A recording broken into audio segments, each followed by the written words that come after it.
Now, in our time, the public has demanded access to the artistic process in every field, including the schoolroom.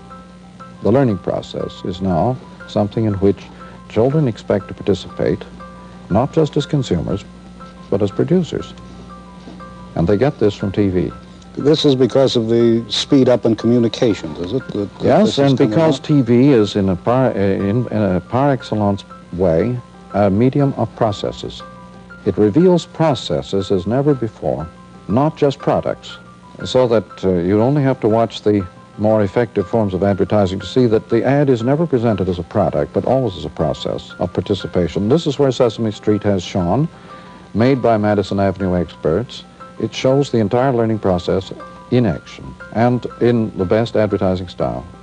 The need for participation in process, as I suggest, is very much indicated in the popularity of talk shows, where dialogue or Johnsonian probing and digging of assumptions and patterns and so on is back in popular demand. Whereas the lecture and any form of potted packaged stuff is dead.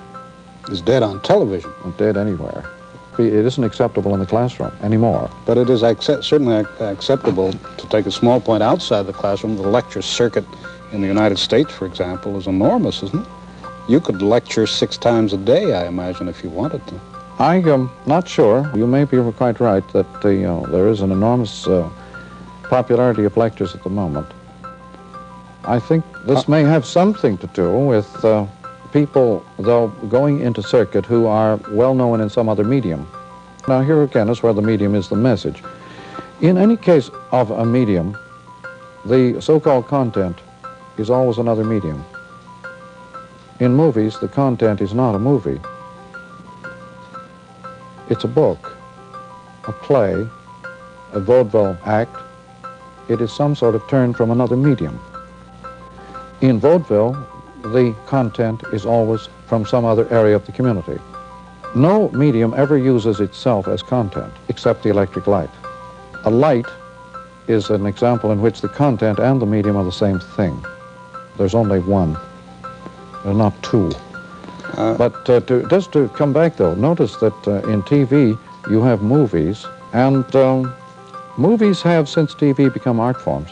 They've been upgraded from popular entertainment into art. And this is one of the peculiarities of media. They take any old cliche and they rub it against another cliche and they upgrade it into archetype. The process by which the banal, the most trite and obvious everyday thing is transformed into something artistic is by rubbing against another cliche.